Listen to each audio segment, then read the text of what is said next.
students, I am ML Chaudhary, physics expert. Today in this lecture we would learn about Coulomb's law. Okay, let's begin now.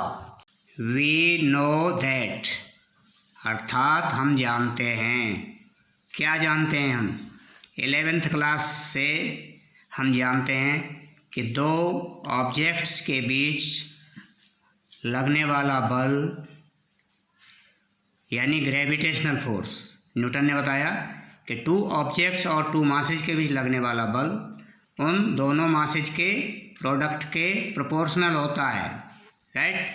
And उन दोनों objects की बीच की दूरी के square के inversely proportional होता है, राइट. अरे भाई ये क्या बात कर रहे हैं, लेकिन हम यहाँ ग्रेविटेशनल फोर्स नहीं पढ़ रहे हैं, यहाँ हम बात करेंगे इलेक्ट्रिक फोर्स की. Okay, we would talk about electrostatic force between charges और पॉइंट चार्जेज, दो चार्जों के आवेश के बीच लगने वाले स्थिर विद्युत बल के बारे में, राइट. सपोज हम दो पॉइंट चार्ज लेते हैं और दोनों चार्जेज पॉजिटिवली चार्ज हैं, राइट. अब इनके बीच लगने वाला बल कैसा होगा आप जानते हैं, आपने चार्ज में पढ़ा है कि सेम चार्जेज एक दूसरे को रेपल करते हैं और अनलाइक चार्जेज एक दूसरे को अट्रैक्ट करते हैं. तो यहाँ पर कैसा फोर्स काम करेगा, तो यहाँ पर जो इलेक्ट्रोस्टैटिक फोर्स काम करेगा वह होगा रिपल्सिव नेचर का, अर्थात ये दोनों पॉइंट चार्जेज एक दूसरे को धकेलते हैं, राइट. इसी तरह से अगर हम दो नेगेटिवली चार्ज लेते हैं तो उनके बीच लगने वाला बल भी कैसा होगा, रिपल्सिव फोर्स होगा, अर्थात प्रतिकर्षी बल होगा, right. Electrostatic force of repulsion इनके बीच काम करेगा, राइट. एंड यदि हम ऑपोजिटली चार्ज ऑब्जेक्ट लेते हैं या ऑपोजिट नेचर का चार्ज लेते हैं, one positive charge and one negative charge, तो इनके बीच जो फोर्स काम करेगा वो क्या होगा, एट्रैक्टिव फोर्स होगा. ये दोनों चार्ज एक दूसरे को आकर्षित करेंगे, अर्थात the nature of force will be attractive, right. So this way we can conclude, इस तरह हम बता सकते हैं कि द नेचर ऑफ फोर्स, कि भाई बल का स्वरूप क्या है, नेगेटिव और पॉजिटिव, रिपल्सिव और एट्रैक्टिव, एंड इट्स डायरेक्शन, और हम बल की दिशा को भी बता सकते हैं कि बल किस दिशा में काम कर रहा है. But we can not describe और measure the magnitude of the force, लेकिन अगर हमको इन चार्जेस के बीच लगने वाले मैग्नीट्यूड ऑफ फोर्स को व्यक्त नहीं कर सकते हैं.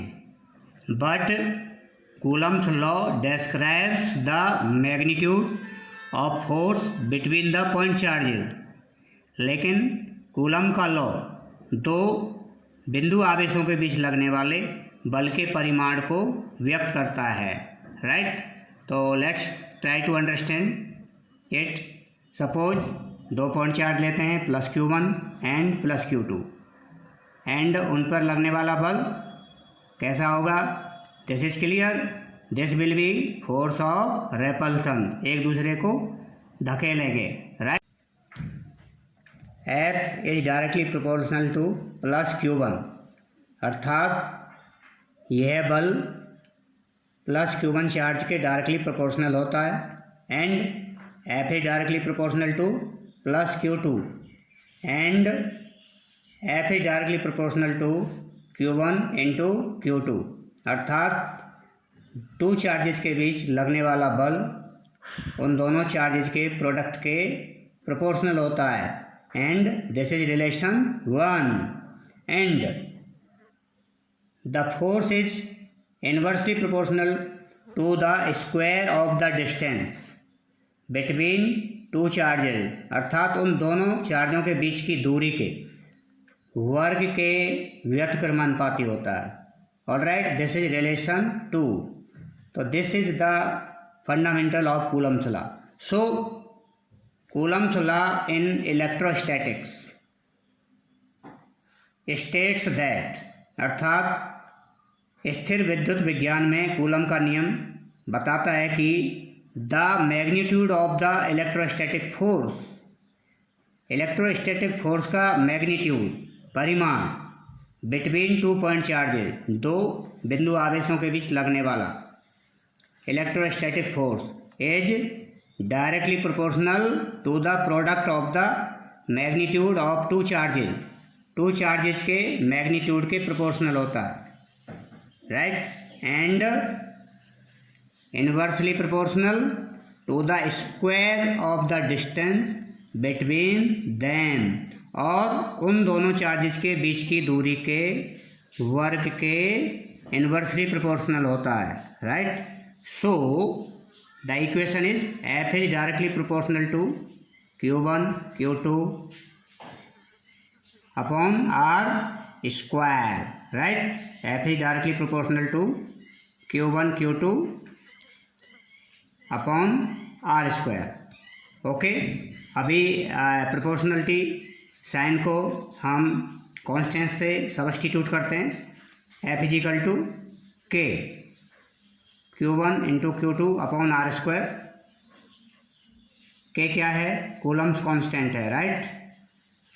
When we substitute proportional sign with equal sign, तो we take constant K, okay, and K is coulombs constant, and value of K क्या है? 9 into 10 to power 9 newton into metre square पर coulomb square, right.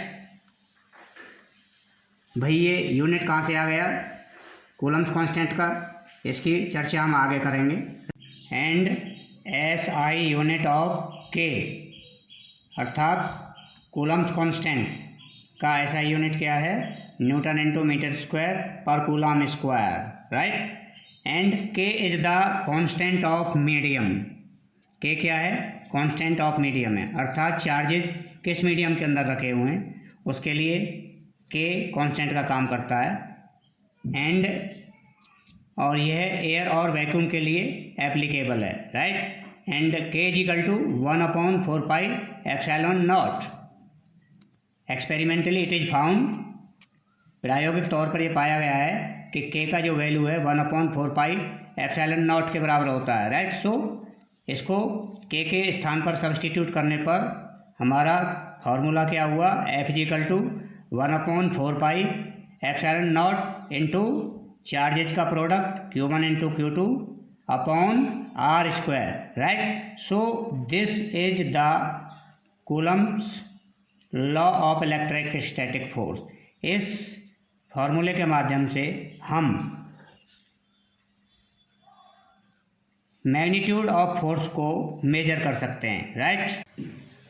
And here epsilon not is the absolute permittivity of free space, अर्थात epsilon not मुक्त क्षेत्र की विद्युतशीलता होती है, राइट। एंड एप्सिलॉन नॉट का न्यूमेरिकल वैल्यू है 8.85 into 10 to power -12 coulomb square newton power -1 into metre की पावर -2, अर्थात SI unit of epsilon not is coulomb square newton power -1 पर metre square. All right friend, if you like this video, share it to others, and if you are new on my channel, subscribe now for new updates, push the bell icon. Thank you.